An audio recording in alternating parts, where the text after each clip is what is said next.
So I'm here with Rosita Sparkles. Hi. Who you might know from the Twitch stream, Glitzy Gamers. Yes, I do that on Mondays now. And I'm Jarman, and we just came out of The Force Awakens. Yes, we did. The first showing ever in to Orlando. the public. I mean, this is the first time slot that's ever been shown to the public, right? In the U.S. In the U.S. Yes. They had a world premiere, but I don't think they had it playing anywhere That else. wasn't to the public, no. Yeah. We went to the 7 p.m. showing, which is On the East Coast. Absolute earliest we could find anywhere. Mm-hmm. So... And we have a drink in hand, and we're ready to talk about what we saw. We haven't said a word yet. No, we haven't said anything, except I turned to Jarman at the end of the movie and said, I am pleased. I don't think I heard that when you were saying that. No? Just been too loud in the theater. Oh. But I was afraid to say anything to you, obviously, or walking out, because I didn't want to spoil it for anybody else who's coming in. Who's walking the theater. in. Yeah, I mean, there are show times all throughout the evening. There's one theater across town that's their last showing tonight is at 5 a.m. God.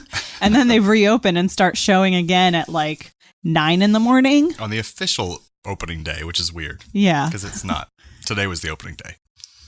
Even though it's technically advertised for tomorrow. Yeah, which makes no sense to me. But Go figure. So anyways, from this point on, even though you've seen it in the description of this, will be filled with spoilers. We might do something without spoilers, but it's easier for us to talk about it first, I think. We'll just get it all out, and then we'll do a non-spoiler version later. Yeah, maybe I'll have you come on the podcast or something and talk about a non-spoiler one, but this will be just a quick get it out there, our feelings, and you can look at this if you want to, listen to this. And if you haven't seen it yet, don't listen to this unless you really don't care about spoilers. But here we go, spoiler bumper here. Spoilers! Spoilers! Spoilers! And now it's your fault. That's what Chris Hardwick always says. Yep. Okay, I warned you. Now it's your fault. Talking Dead, yeah. Yeah. Spoiler alert in 3, 2, 1. Now it's all your fault. And now on Talking Awaken. Wait, that doesn't nope. work. Talking Force. Talking Force. Yeah, that works a little better. Something like that. So we get opening up with the movie, and it's what started it off? Oh, the opening just scene. Just the Lucasfilms Ltd. Like that alone, the crowd went wild. That same thing happened when I saw the prequels in theaters. People applauded at the Lucasfilm logo, and I'm like, guys, he doesn't even have anything to do with this anymore. It's a good thing, but we're just happy to see it. Yes. Well, for me, what really did it was seeing the a long time ago in a galaxy far, far away. That's part no one clapped at. Yeah. I know, but that's like the first thing because the Lucasfilms logo changed from the originals to the prequels. Even just that logo changed, but the a long time ago same font. Bumper, same font, same everything and about blue. it. Yeah. And of course that moment where it's just Star Wars up and the music starts and that's just such a big moment. Well, then people clap the first time they see like Han Solo, first time they see Leia. The Millennium Falcon alone. When R2 showed up. Really, anytime there was a character from the original series that we know and love, the audience went crazy. Every time they were introduced. And at funny moments and good hit moments that were good. But who was Max von Sydow supposed to be? Which one? The older actor who was in the beginning. Oh, like the if you don't know, he was the father. No, that's the wrong guy. Is he the same guy as the Lor father in San Tekka. Lor San Tekka. So he basically is some kind of rebel resistance, not rebels anymore. Resistance contact. That there's Poe Dameron is supposed to meet up with to get the piece of the Luke Skywalker map from where Luke Skywalker is located. Right. But he's supposed to be. It felt like we were supposed to know who he was. Like, I don't feel like that's. I don't think he was anyone we were supposed to have already known. He's just the old wise man that has all the information that the hero now needs. And it's weird because they used Max von Sydow, and he was announced with the original cast, and everyone assumed that meant he had a big role because he's a huge actor. He's been around forever. But he died like 5 minutes in, if that. He had barely any lines. He handed over the information they put in BB-8. And that was it. I did find it very interesting that it kind of followed very much the same format as the original, like original. That would be my A one New Hope complaint of this movie, is that this felt like the same movie as Star Wars: A New Hope. But they did change it. Like, I think it was wise to start off with something similar, something familiar for the fans. Very familiar. It was a little too familiar. Like, even starting off with the droid taking the center lead in the first movie, that same thing happened the in this droid movie. has the plans or the thing that we need to take to help me, the Obi-Wan rebellion. Kenobi, you're my only hope. Exactly. And some and random then person, it ends up on a desert planet. and some rando gets stuck with it. Whose rando happens to be a person who's involved with the plot of the movie. Yeah, someone very thing. important to the plot who is also sensitive to the Force. Yes, and this same person joins the Resistance, helps take down a giant Death Star type thing. With Han Solo and the Millennium Falcon. and that and Leia all happens. and So it's the same movie. But it does go off in a different direction. Like the first third, okay, is very similar. Yes. It really is. No, I did notice that. The whole story is very similar. The basic story, all the details are very different. So, I mean, I'm not saying I didn't like it. I loved it, but I see what they did on purpose. Like, here's your nostalgia massage. And here's all the fan service. Yeah, take it Please all. don't hate us. Yeah, exactly. They did the complete opposite direction of the prequels, where it's like, thank God. It's the exact things you want. We won't deviate from that at all, barely, except give you a black stormtrooper, which I thought was great because he threw in so much difference into the story, I think. Well, I did, and that's one of the things that that people are praising this movie for. There's so much diversity. Mm-hmm. I mean, there's the black stormtrooper. There are multiple named female characters Who speak. who actually speak. Crazy. And even not all of them are human, but still, they're female. They are present.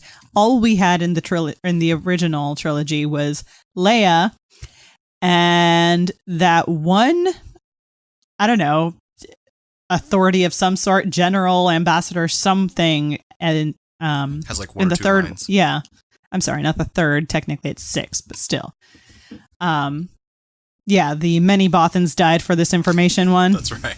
That was her. That was it. That's it. That's the only other female in the galaxy at the time. The prequels are pretty awful too, because George Lucas is horrible at writing females. So, oh my God, George Lucas is bad at writing. Well, yes, characters. But females in particular, like watching the prequels, like Ewan McGregor had great lines. Ewan McGregor had great, things that made sense. And then you have Anakin's mother, who was just god awful lines written for her. Her role is mother. I am mother. I love you. I am mother. I want more for my son. Leave me. I'm gonna die now. Bye. Anyway, back to the Force Awakens. But that is since you brought that up, that is one of the things that I really appreciated about this one, and also the same can be said for the original trilogy, because I recently watched all 6 of the currently existing movies. I did too.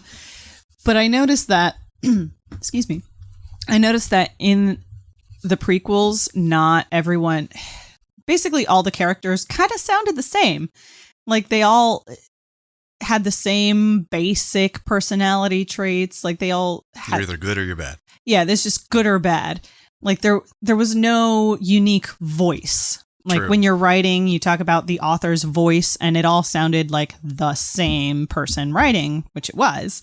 But in this one, like they all have their own very unique personalities, and that is just good writing. Kind of like the original trilogy. Yes, exactly. Because that was exactly like, Leia was surprisingly spunky, and she's like, oh, it's not the regular princess you would imagine. Right. That's why everyone loved her. And Luke was kind of whiny, and then his character has an arc that grows into being more But wise. once you saw what his father was like, can you really blame him? Oh, he's not. But no, it's like great because Luke actually grew as a character and became wise and more mature. And Han's always kind of just Han, which is great, but. And I found that, I'm glad you mentioned Han, because I was very confused by the fact that he's how old now, and he's still like smuggling and trying to be this dashing young charismatic rogue. Like, what happened? But then they explain what happened, and he kind of. he reverts back to what he knew because of his son turning to the dark side. And yeah, I'm sure that can cause a lot of distress. Yes. So he just kind of ran and hide. Ben Solo. Ben. Or Kylo Ren. Ben. Ben Solo. So that kind of blew my theory. About the twins. The twins. So if listeners don't know. So for anyone who's unfamiliar with the expanded universe rather, of the novels, which apparently no longer canon. You shouldn't be listening to this if you haven't already seen the movie because super spoilers. But in the expanded universe, Han and Leia are married and they have 3 children. One is actually named Anakin. And then there are the twins, Jason and Jaina. Now, the theory going around the internet was that Rey and Ren were the twins, because doesn't that sound like it would make sense? They're just their code names or their aliases for the purpose of hiding from the First Order. We still don't know Rey's last name. We still don't know who Rey is. That is still very much a mystery, and I'm sure there are going to be plenty of theories coming about on that as well. But this one, before the movies came out, I really liked the idea of it, that Adam Driver's character is actually Jason Solo, because he has gone back and forth with the dark side. And I didn't know that. Oh, yeah. Picking up where his grandfather left off, which they very, very heavily, they don't even allude to. They just include that. That was in the books too, about going where his grandfather. Mm-hmm. Oh, okay. Yep. Yeah, sympathizing with his grandfather and with the dark side and with the Empire. So it's not like they're incorporating elements from the expanded universe, just not directly taking it, which is makes sense. But the fact that they call him Ben and not Jason makes me think that they really are going a complete opposite, like a complete different direction with this. But I still feel as though, Rey is somehow related. Yeah. Because there was just too much that makes me think that she has to be. Well, and Maz Kanata says to her, this belonged to Luke's father, then it belonged to him, and now it's calling out to you. It's calling to you. So that makes me think Anakin, Luke, Rey. Nothing, not Leia Rey, but Luke Rey. Right. Who's the mother then, if it's Luke's Will daughter? we see Mara Jade? I don't know anything about her character either, so. Badass, once Sith turned good, who married Luke. And a redhead, and just all around awesome character. And the only other interesting female character for a good long while. So we have now we have Rey, though. Whatever she is. Whoever she is. But yeah, there was just so many things. First of all, the big emphasis on her family and waiting for her family, and not knowing who they are. They showed the one shot of that ship taking off from Jakku. Mm-hmm. So, and her basically, I guess, a slave to that guy from that moment on. More or less, or yeah. Indentured servitude. That seems more like the case. Yeah. But also mirroring the Anakin thing. Right. So we'll definitely find out in the next couple of movies. I mean, we didn't find out that Luke was Vader's son until the second one in the trilogy. We didn't find out about Luke and Leia until the third in that trilogy. So who knows when we'll find out. I'm sure there are still plenty of secrets that we will get to that will be revealed throughout the course of, because they've already planned 3 more. So this is 1 out of 3, correct? 1 out of 3 or 1 out of 4? Because you said 3 more. Oh, well, 3 in general. Okay. Sorry. Yeah, I guess the plan is they're always coming 3. 2 more, yeah. The saga films, as Kathleen Kennedy is calling them, the producers ahead of all this now. Right. They come in 3s, but we'll have the a Star Wars story films that go around, and they're calling it that now. So it's going to be Rogue Squadron, a Star Wars story. And it's a story of them getting the plans where many Bothans die. Oh. That's what Rogue Squadron's all about. But is that going to be part of this trilogy? No, it's part of there's the saga stories that are part of the trilogy and things, and then there's a Star Wars story films like the Boba Fett story, the young Han Solo. Those are separate sort of from the trilogy. offshoots. Yeah. Okay. But those might be based more on the expanded universe, which is now not technically canon anymore. They'll have to pull from them. I mean, it's not that they have to. It's just that there's so much good material already there. Just go for it. Yeah. But yeah, Rogue Squadron was one of the more popular series in the novel universe. That's why everyone knows so much about each one of those pilots. Yeah, exactly. We need Ricky in here. Wedge Antilles. Oh my gosh, we should. Ricky of Hostage Situation, who you might have seen on Twitch as well. Also Mondays, but earlier than me. By the way, twitch.tv/aplayonerds. That's right. Mondays, Thursdays, and Saturdays. Oh, you dropped that name. Thank you. Yeah. Yep. Yeah, Ricky has read the vast majority of the Star Wars novels. He's incredibly knowledgeable on the expanded universe. Utilize him more. I think I'm going to pull him in once he sees this film, and we're you should. That should be our next Star Wars episode. That would be great. But I feel like I've been blabbing on mostly about So what did you think? Well, last thing I want to get your opinion on. You don't hate any movie, so. Well, I did just rewatch Star Wars, all of them. Yes, as did I. And I wrote my little prep thing online, but I didn't do it through Play on Nerds. But basically, I thought Phantom Menace for 5-year-olds, but not bad movie for 5-year-olds. But man, that was painful. A lot of stuff they did, and it was so filled with CGI. Attack of the Clones, they pulled it back a little bit. They pulled back some of the childlike humor and the CGI a little bit. And it had more of the Star Wars lore in it, so it was okay. And then Revenge of the Sith, I thought was just a good movie. I didn't find that bad of a movie. The romance scenes were still awful between Padme so creepy and Anakin. It's just badly written, bad chemistry. But everything else, Revenge of the Sith felt like a decent Star Wars movie to me. That was not that bad. So I don't know what the complaining is about that movie, but everyone says it's the best prequel. I hated it the least. Yeah, but I didn't find much to hate about that one. There was still a little bit too much CGI, but they had pulled everything back. They were listening to fans.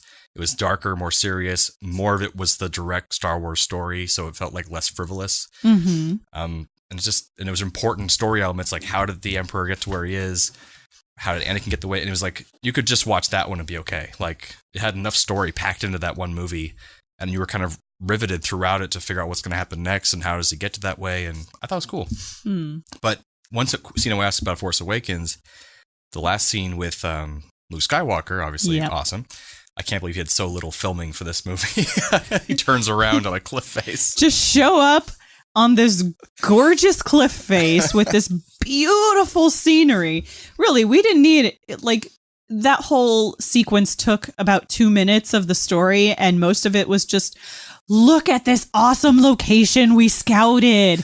Oh, she's doing very important walking and hiking, but isn't everything pretty? So pretty. And give her this longing look and that we've she's dyed searching, your hair. She's on a mission. Your hair is now the color closer to what it was back in the 70s, which I thought was nice for him, Mark Hamill. Yeah. But did you notice what he was staring at? What he was staring at in the distance? Before she got there, not in the distance. No. He was right in front of a grave. Oh. There was just a grave sitting right there in front of him. Grave's tombstone. Not very big, but he was looking down. I didn't even notice that. Yeah, and so when he... Well, obviously I need to see it again. Absolutely. The whole thing. And so when just for she that. approaches, he turns around, and it's like, he's distracted suddenly, and he turns around, pulls and out he his looks hood. absolutely shocked. Yeah, he's very surprised. But I think he senses something in her. He sees a lightsaber. I mean, but he was looking at someone's grave. Maybe it's Mara Jade? Mara Jade, perhaps. Could have been. Because who else would it be? I think it might be whoever his wife was or the mother of... Possibly Rey. Possibly Rey. That's my theory. If that's the case. I mean, I wish I was more outspoken about my theories for this movie because all of them have come true, but yet I didn't tell people, so now no one believed me. But you thought that she would be his daughter? Like, well, what were the theories that... I had more of a theory that she was his daughter because... I felt like he's obviously... Because her story so closely parallels his, for one thing. Also because before I even saw the movie, I saw from the preview she has a British accent. And so we know that Han and Leia do not. And so, but they were away, whatever. But it could have also been a matter of where she grew up. But we knew more that Han was very involved in this movie. whereas Luke was not. So the fact that Luke wouldn't have been around would have been like, okay, it could be Luke's daughter because he hasn't been around, and so she could have grown up somewhere else and gotten that different accent. Because it's not about where you're from with the accents in Star Wars. It's always about, it just separates you as from other people. Because they kind of randomize who has a British accent and who has an English or an American accent in these movies. It's really just based on which actor they like for that role. Well, it has John nothing. Boyega, Finn, he's a British actor. He is British, yeah. So they made him American. But I had no idea until I saw an interview of him on the Nerdist was on Periscope live from the red carpet for the premiere, and they got John Boyega. Oh, was the first time you heard him? Yeah, well, I mean, more or less. I saw a video of him watching himself in the trailer for the first time, but that was just incoherent screaming. That was just celebratory shouting. He was in a great movie called Attack the Block, which I saw in theaters. I've heard of it. It just got a limited release in the US because it was really popular. It was made in Britain, but on a very small budget with great special effects. And that director, I can't remember his name now, is going on to, I think, direct one of the Star Wars movies. But he was in that. He was a lead, John Boyega.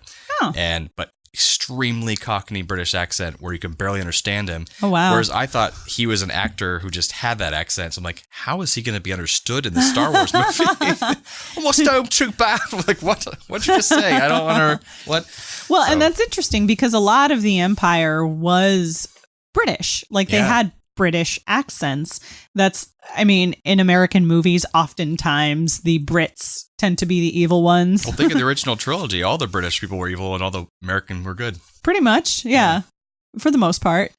But no, he did a fantastic job. He was... Oh, yeah. See, that's one of the things that I really appreciated about this movie. Like, you can have funny moments. You can have comedy. It can be fun without it being childish, like the Phantom Menace Stepping you in were poop. mentioning. Yeah, literally just like fart jokes and stepping in poop. That's awful. Like, it takes no intelligence whatsoever. Exactly. You can just have witty characters and witty situations. It can be intelligent comedy, and it was like there were very serious moments. There were very suspenseful action sequences. It's not to say that it was all funny, like it wasn't trying to be a comedy, but they just balanced it all very well, and the actors knew perfectly which moment they were in, and they played into the acting overall was great. Yeah, the writing was great. Like I understand the complaint about it's the same story again. It's not like a complaint. It's just like that was really heavily handed the same story as the first, which I noticed they're playing it safe with that, which is kind of what I guess they have to do to relaunch it. Yeah, Play it's it like real safe. it's sort of like we're sorry about the prequels. That really wasn't sorry. us. Really sorry. That wasn't us. Here, we like the same thing that you do too. Have a little bit more of that, and maybe with the next two, they'll kind of divert a little more from the original storyline. Well, maybe they'll do the same thing as the original trilogy, where this one is obviously. I mean, there's heart-wrenching moments which we have to talk about in a second too. I'm not okay with it. But I don't want to talk if you think about it. it. Star Wars: A New Hope was action adventure comedy, not comedy, but action adventure, lighthearted, There pulp were comics. some- And then the second one, Empire, was darker and more serious. Third one was more lighthearted again. You know? Yeah, where it kind of okay, I can see that. And it was mostly Han and the interaction between Han and literally anyone else. Yeah, was the lighthearted bit. And actually a lot of both Poe and, to a lesser extent, Finn reminded me, they had certain Han-like qualities. Especially Poe. Yeah, it's like, he was great. I thought he was going to have like a relationship with Han before I realized he wasn't going to. Like as if he was like his mentor or something, because he acted so much like him. And then he like disappears for the middle 80% of the movie. Yeah, I guess that's why he wasn't part of like the main marketing group, because he didn't go out for interviews as much as like Finn and Rey did. But I'm glad that he's not. Okay, I mean, we already did the spoiler alert. I'm glad Poe isn't dead. Yeah. Because he was such a good, likable, fun character, and we only had like 5 minutes of him, and then he was presumably gone. And I'm glad Leia's not dead. because we need more of her. Because she wasn't in a lot of this movie either. We have very few women. We need as many as we can get. We need more of her cigarette smoking rough voice in the next movie. That's rough. She's had a rough life. I miss you too, Juan. Whoa, Leia, what not happened? Dr. Girlfriend. I know. Goodness. It almost sounded that way. Look, Carrie Fisher has had a really rough life. She's had it tough. And one could say that Leia has also had a tough life. Yeah. I mean, she was kidnapped early on and had to be part of had to practically lead the rebellion. Boyfriend frozen in carbonite for a while. Her father turned out to be evil. And then after all of that, she's been leading a completely new government system. And then her son becomes evil. And then her son becomes evil. Her brother takes off. Her husband then takes off after that. And so she's left to hold down the fort while the men are all being idiots. So and they're all running scared, and she's the only one sticking around. I got to run this resistance by myself, I guess. Thanks, guys. She may not wield a lightsaber, but she is still badass. Oh, of course. Because think about it, she's the only one of them who sticks around. She's the general. She's the general, and she has to clean up everyone else's messes because they're not here to do it. So good for Leia. So I guess we have to discuss the serious thing. Okay. The death that we all knew. Okay, hold on. Gonna die we all knew.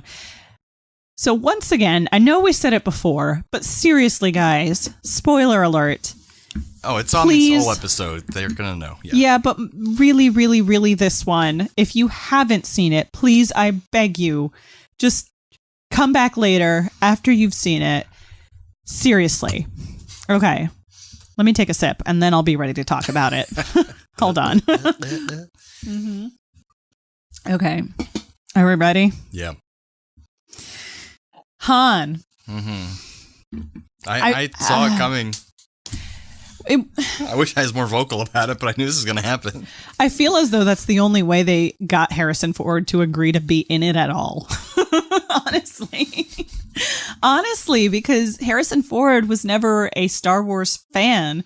Like the rest of the cast, they love this stuff. They love the fandom, the fanaticism around it in general. They appreciate what they have been a part of. Harrison Ford has always said, I don't get it. It was just another movie. It was his first movie. It had to be something to him, that jerk. Yeah, but no. Apparently, everyone has been saying this press tour. I've been hearing from a lot of people who interview celebrities and stuff and seen him at conventions, because he's actually going to more conventions, probably contractually obligated. Yeah, I'm sure. But he always plays the same surly, confused, disinterested character. And this time he's been like into it and just having more fun, and then really thank God. Maybe he's just happy because he's nothing to be part of it free anymore. Of it. Yeah. But he did.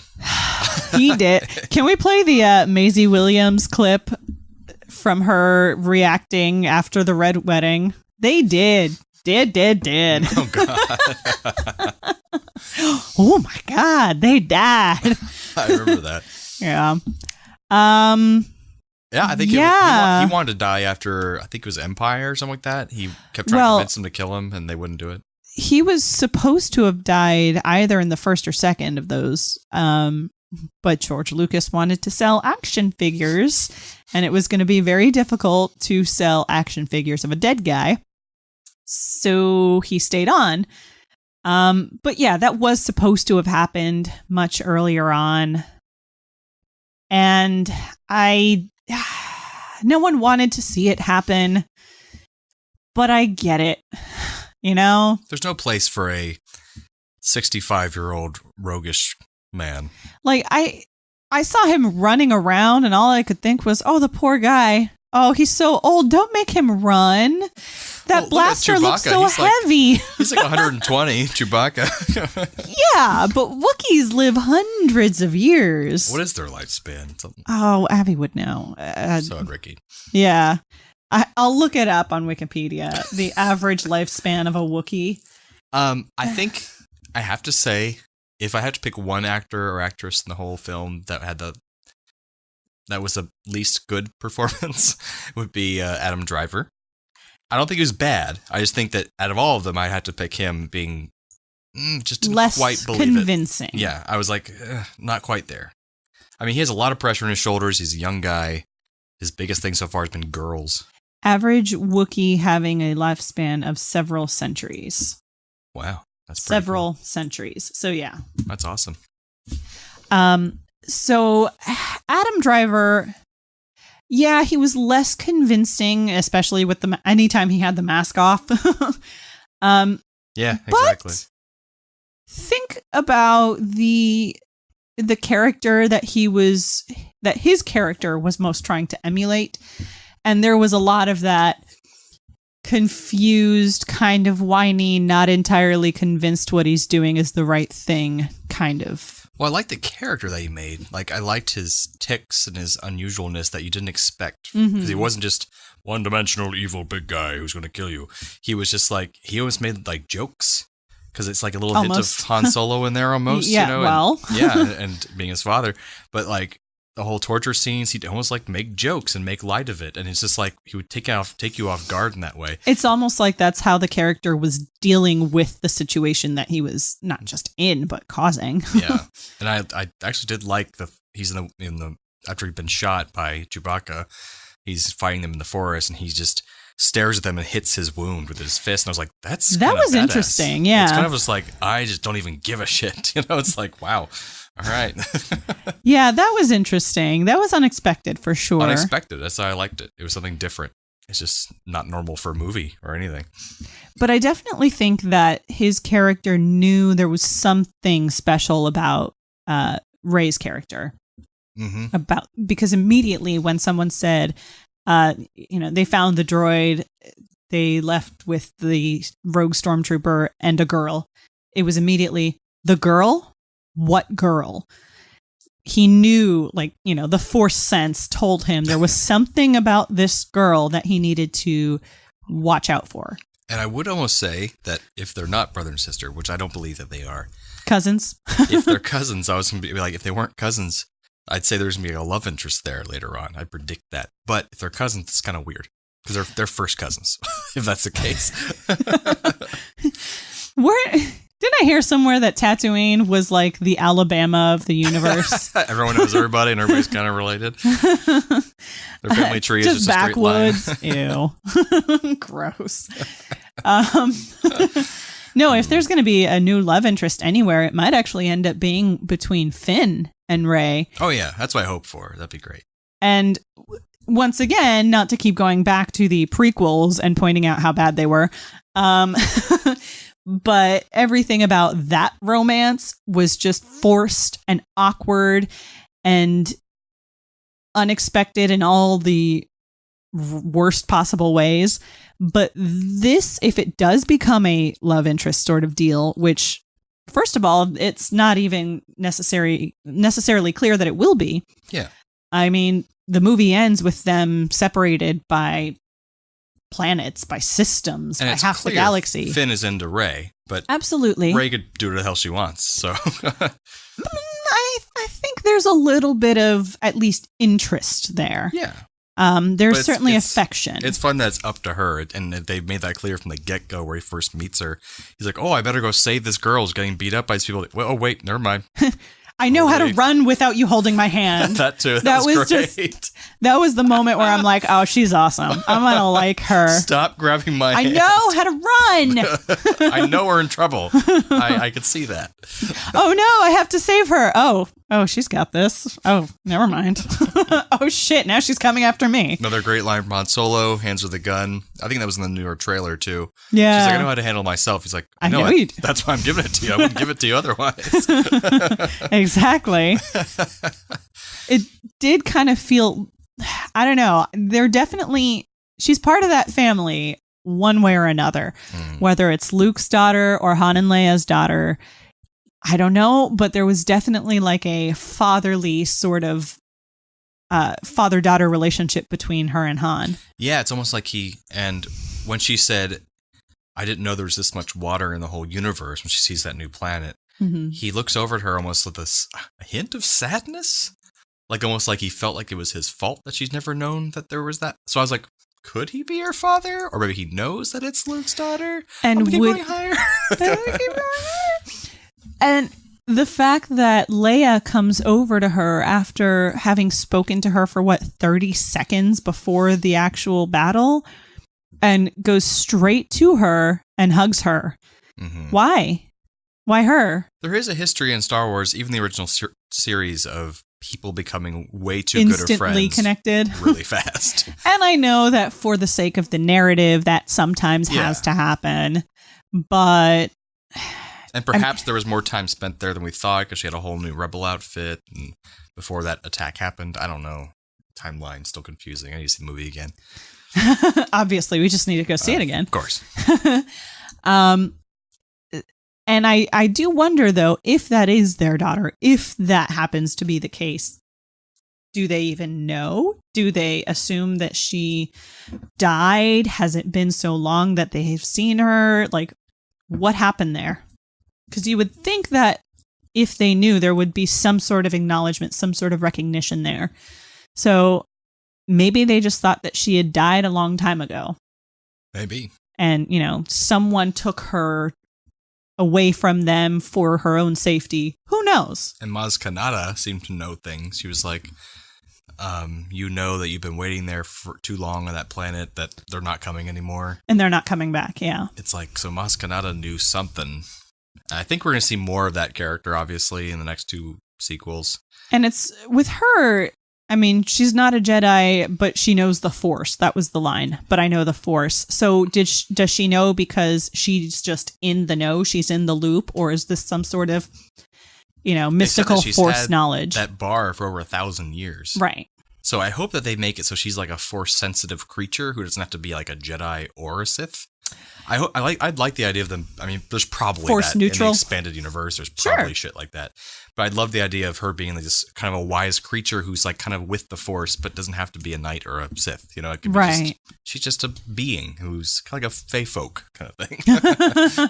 She's just very in tune. Tom Bombadil, see that. For those of you in the Middle Earth, know. So actually, that planet where they go to find her, I just rewatched the prequels, but was that Naboo? No. It looked like that particular structure looked an awful lot like an aged version of a building that I swear I saw there. Did they say what planet it was? They never said. I was listening for it. Because it looked too like old, like different style completely from Naboo building, unless it was like a Gungan building.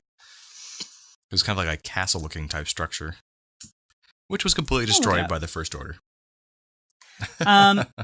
Yeah, completely. So a lot of...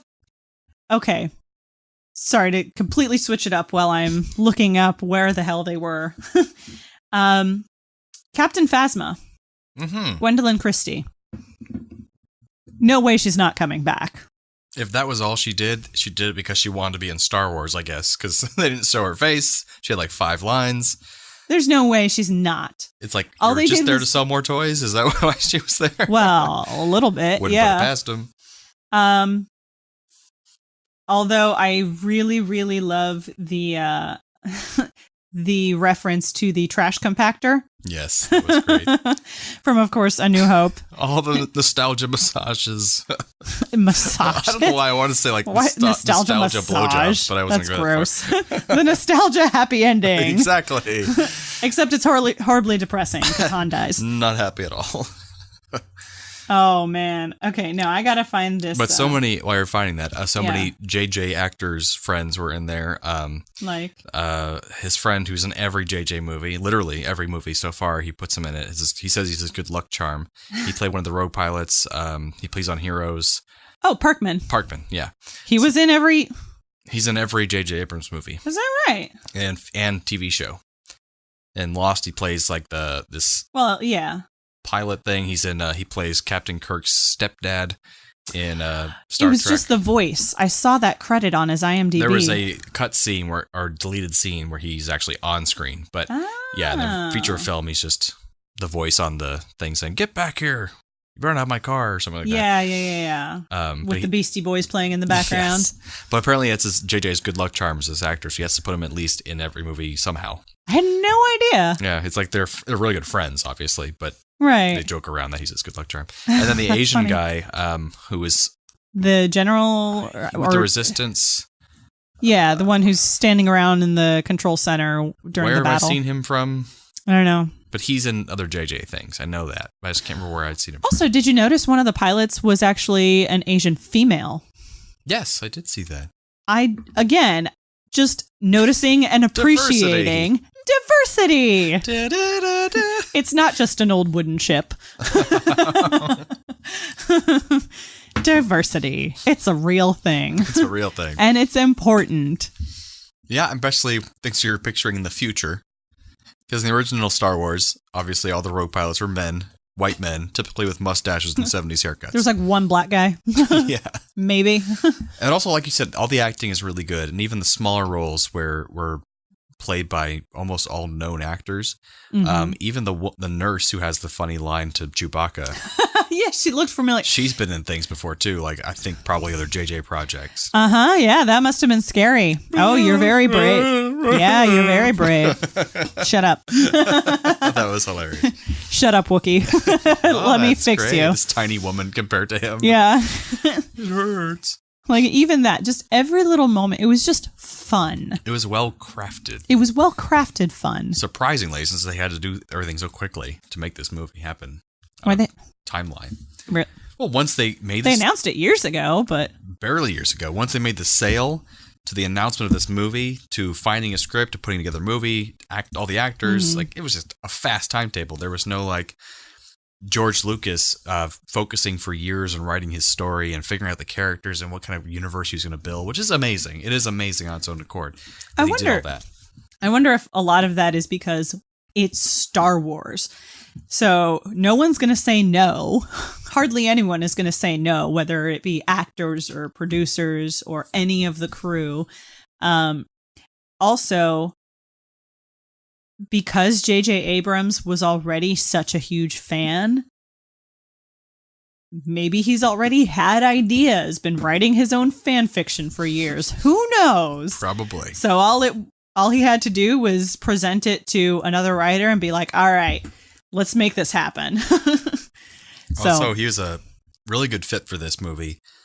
He's a fan, and that makes a huge difference. And more than that, I just listened to the Nerdist podcast with Kathleen Kennedy, who's he thought in the beforehand. Chris Hardwick always does an introduction to his podcast before his interviews, talking about the person he's about to interview and how this is a huge honor for him because she's been involved in so many projects. And I didn't realize how much an amazing woman this person is, but she has been involved since. She's impressive. E.T. was her first movie she produced on her own, and it's because she was the assistant to Steven Spielberg on 1941, which is a movie I still haven't seen before, but one of Steven Spielberg's less seen movies, I guess. But she worked basically on every Steven Spielberg movie since then.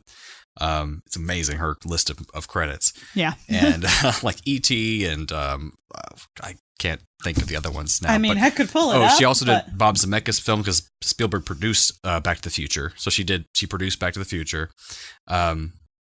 But they talked about the feeling of those old Spielberg movies, even like Goonies, which I think he's produced too, but like they are hopeful feeling and pleasant and happy, but also just really well crafted and really feel like human movies that you can relate to. And this movie felt like that, but J.J. Abrams has always... But it's updated. Yeah. J.J. Abrams is a huge fan of Spielberg, and he did this movie Super 88, which was... Super 8, which was basically like a homage to the Goonies, basically, kind of that same thing. It was even shot in the 80s. Like, it was just that much of an homage to Spielberg. And so now doing this movie, it makes perfect sense, and it feels more like a Spielberg-era type of movie that George Lucas didn't screw up and make it to a totally non-human feeling prequel. Well, and Spielberg was at least somewhat involved with the original Star Wars. Because they're buddies, like Kim and Lucas. Yeah. Yeah, they go back. They go way back. Okay, so... You're off mic, by the way. Huh? Oh, there you go. Sorry.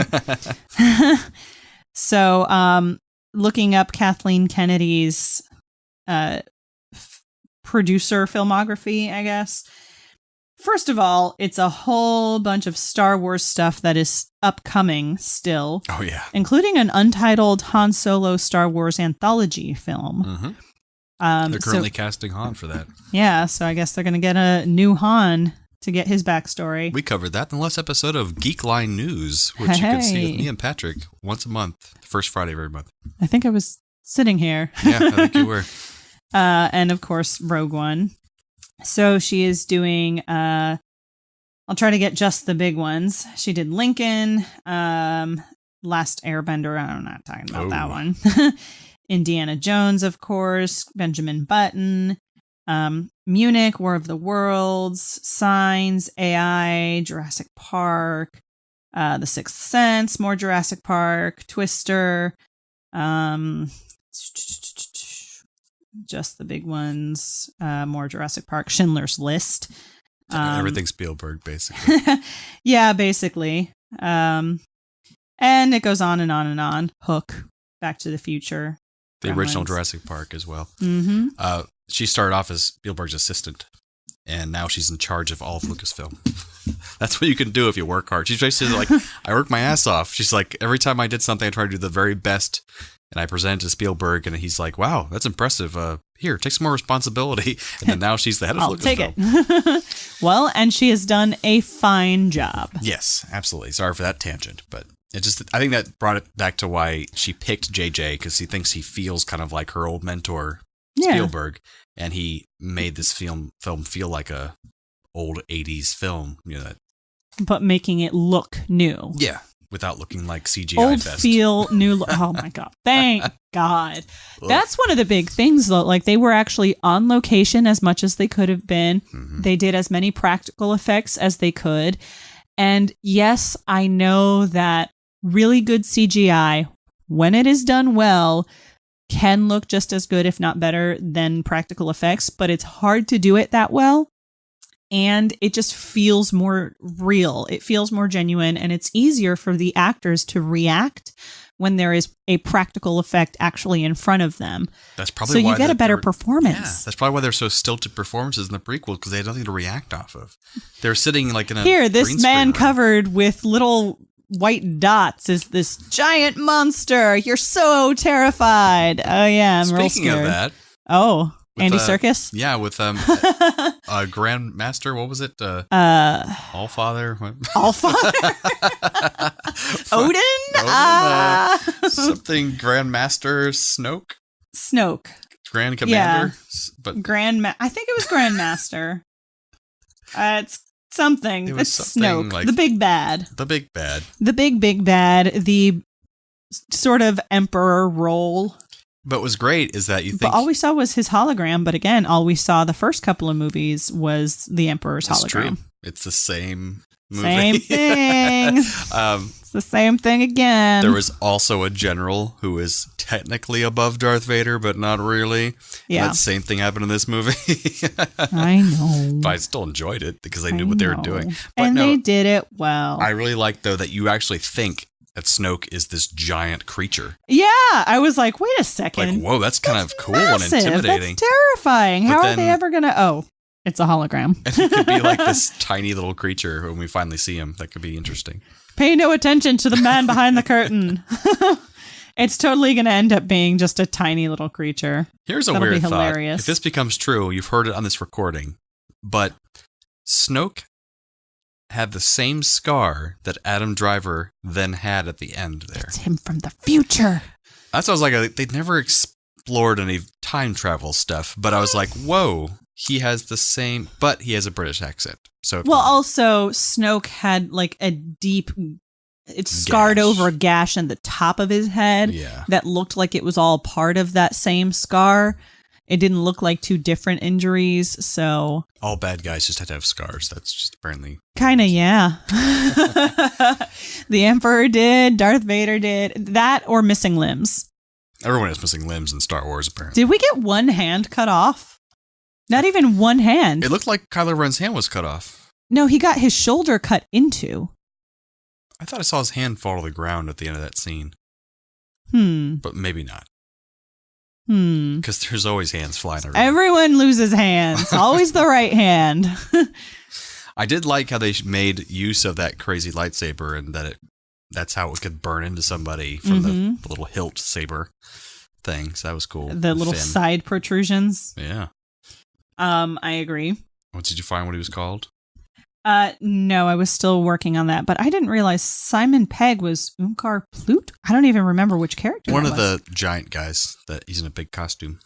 Giant guys? Either the guy who is the master over Rey. Oh. Or the big guy who was sitting in a chair at Maz Kanata's place. I think that was more likely who it was. Oh, so that was just one of those, I just want to be in Star Wars kind of things. And the rumor is because, not Skyfall, but what's the most recent James Bond movie? I don't follow James Bond so much, but I know what you're talking Daniel about. Craig was filming the most recent James Bond movie at the same time this was filming in London. James Bond? Yeah. Okay. And so Daniel Craig was there almost at the same studios too at the same time, filming the same. So the rumor is that he came over and was a stormtrooper for one of the scenes. Oh, is that right? So eventually we'll find out which stormtrooper Daniel Craig actually was. It's going to be hard to pinpoint him. Because so many of these actors just want to be a part of it. They want to say, I was in Star Wars. How cool is that? I'm still trying to find... Oh, well, I can't find it. We'll move on. You can look up Andy Serkis. That's That'd true. probably be easier. Yeah, I guess so.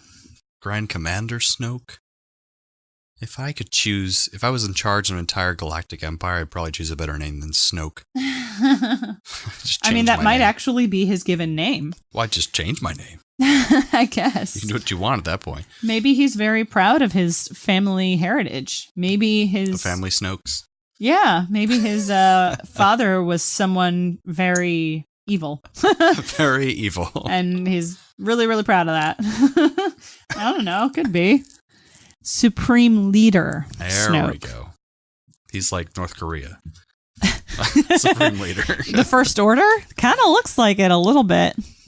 So we're approaching an hour here. So let's get our final thoughts. What did you think overall? Final thoughts for now. You're on the high now. You just saw it. So we'll check back in a few months and see. In a few months after I've seen it a couple more times. And what the internet has ablazed about it. This is your unadulterated feeling. Because I feel like if everyone came out of the prequels and gave their honest opinion without hearing the years of internet garbage, they probably would have been like, oh, I enjoyed it. It was fun. And then the years of internet garbage later, they're like, those are shit. So let's... After it kind of sinks in a little bit and you kind of rewatch and realize, oh, well, yeah, I guess. My big feeling is that they were still okay. It's just that they've been downtrodden by the internet and everyone else saying, if you think those are good, decent movies, then you're a dumbass.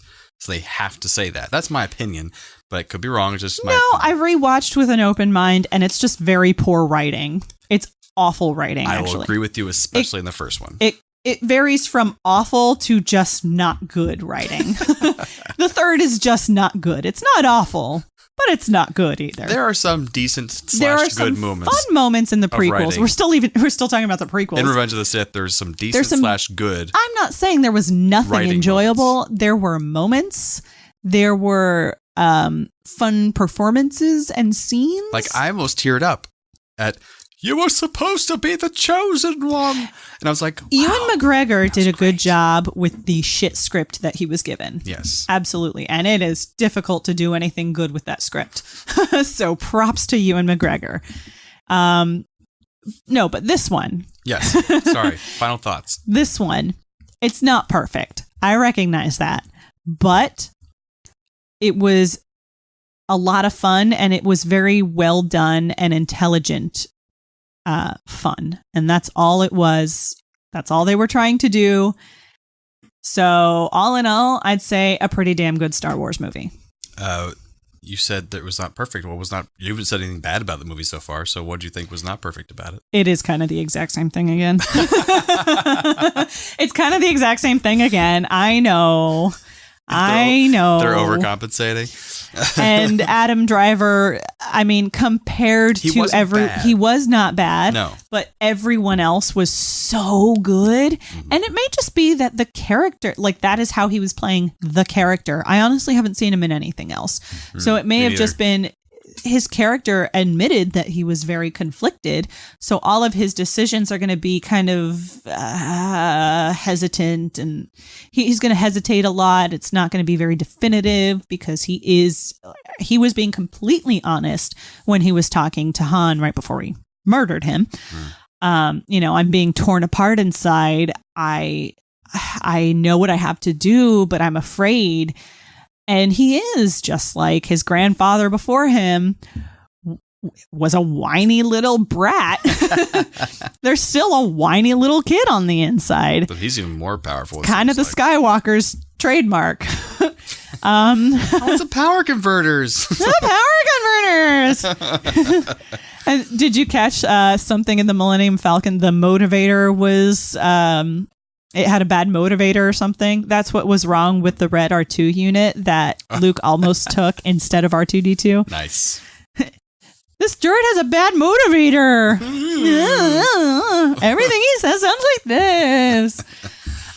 So yeah, Adam Driver, compared to everyone else's phenomenal performances, was less than wonderful, but it might just have been a character choice, so I will give him that. And he might have more room to explore that character in the next two movies where we'll see more of his performances. And Absolutely. We'll like him more. I mean, he had a mask on like 90% of the time. He was good when the mask was on. He was great when the mask was on. It was intimidating, scary. And then it's just like, oh, you're so young. You're so little. Oh, you don't know what you're doing, do you? So aside from that and the fact that, yeah, they kind of just repeated the same movie again, but I still had fun, damn it. And it was well written and well done for what it was. So I am pleased. How about you? I'll say the same thing. I'm in no way deterred by the fact that it's pretty much the same exact story. The basic story is the exact same story of Star Wars: A New Hope. There's barely any difference. But the details made it better, and I like the way it plays out. Yeah, and if they change up the next two movies because they're going to have to, because the story is completely different now. Yeah. Then it'll be fine. It'll be like, oh, that's really cool how they went back to that same framework and then they built from it. Because if the next two movies are exactly the same as Empire Strikes Back and Jedi, I'd be like, okay, that was just bullshit. But for now, I'm totally okay with it. It was totally It's fun. more of an introduction. Yeah. It's easing us all back into it. And I saw the reaction videos of people coming out of Phantom Menace and being like, it was fantastic. So it was great. So I saw that one too. I'm really trying to look at this with that lens and be like, what will I look back on in Same 2 here. years and be like, but no, I don't see it. Mm-hmm. I see how there was intelligent adult humor that didn't treat us like idiots. Yes. Good writing that was legitimately fun and made me laugh. The important thing that the prequels tended to lack was that there was legitimate motivation for the characters to do everything they were doing. A lot of the time, going back to the prequels, everything was just the characters are doing this because it's in the script and this is the scene where that happens now. Whereas it's like, oh, well, this makes sense. Like, this is why that is happening. I get it. They showed all of that in the story. It flows well. Mm-hmm. So I just hope that the next two don't involve another, no, this isn't the Death Star. Another Death Star-like thing. Yes, we are done with that trope. It is over. I was okay with it this time, but don't do it again. We've done it 3 times already. Can we please move on? Move on. We're done with it. Oh, it's even bigger. It kills solar systems. Oh, it's even bigger. It kills the whole universe. No. Just move on. Just let it go. Character-driven stuff, that's fine. Just we don't need another giant space station. It can be a weapon of sorts if you have to, but let's try to keep away from that, JJ. I'm cool with focusing more on the Force and Force, like Snoke maybe is involved with being. There's apparently in the expanded universe there's Force creatures that were built of just the Force. And they didn't mention midichlorians in this movie. Which Thank God. I honestly did not mind that at all. Oh, it was awful. No, terrible. I'm a Trekkie, and it makes no difference to me. And you can still have the Force be mystical, but still explain it scientifically. That's totally cool with me. And it still left room for it being mystical because it was like, yes, these creatures live within all of us, just like the Force lives in all of us. Sounded too much like Scientology. There are thetans in your body that makes this thing happen. But then they just tell you about the Force. They weren't even the Force itself. So it's still left for the Force being mystical and magical. It just let them science it a little bit. It made it a little bit more science fiction than just pure fantasy, which I was okay with. But Star Wars was never necessarily science fiction. It's always been a space opera. It's been more fantasy than science fiction. It's fantasy in space. I just didn't mind that it kind of put like a little bit more explanation into that. I like delving into that. So that didn't bother me. I can see why it bothers people, but it's stupid. I like midichlorians. I hate it. It's awful. Totally cool. It's terrible. You're wrong. I feel like you're just saying that because the majority of people say that. No, the first time I remember going to see The Phantom Menace in theaters and they explained midichlorians. I'm like, what? I just kind of like squinted at the screen. I'm like, you're 14. Yeah. As I was. I had just learned about mitochondria in biology. Is that like mitochondria? Is that what? No, I don't like it. I never liked midichlorians. I can't get on board with it. Anyway, we probably don't now need. we're past an hour, so we're going to cut this off, and we hope that you saw the movie and that you liked our review, because this is our passionate review coming right out of the theaters, basically. Yeah, we didn't even talk to each other about it. We had to get this all out like right now. Hour and 15 minutes ago, we were coming out of the theater. But yeah, so hope you guys liked it. Let us know what you think. Yeah. Perhaps we can just post a special thread on the Play on Nerds Facebook page that is all spoilers. Oh, I don't want to even chance that. Not even that? No, I get what you're saying, but no, I mean, if you want to, if you email us, that could be a safe us thing. We'll at Super Star Wars spoilers at aplayonnnerds.com. Yes, send us, or just we'll make it simple for you so it sounds like an address. Contact at aplayonnnerds.com. We'll put it on the next episode of A Play on Nerds. We'll have a spoilers only section at the end of the episode, and we'll include all of your emails and all of your reactions. But just don't post it publicly because we don't piss anybody off. But email us what your reactions were to the movie. If you disagree with any of our commentary, if you loved it, tell us why we're wrong. Yeah, I'm totally fine with that. Also, one last note, I did want to mention that the Force Awakens totally refers to awakening R2-D2. Because he's the only guy that woke up in the movie. Yep. Besides Force things. Because we end up with Finn asleep or in a coma. So the only thing that is awoken is R2. So obviously R2 is the hero of this movie. So. Well, they say that he is the hero of all the movies. There's a theory about that, but in a way. Yeah. All right, so thanks so much, and for that special episode of Play on Nerds, our review segment of spoilers and Star Wars, and we'll see you next time. Bye.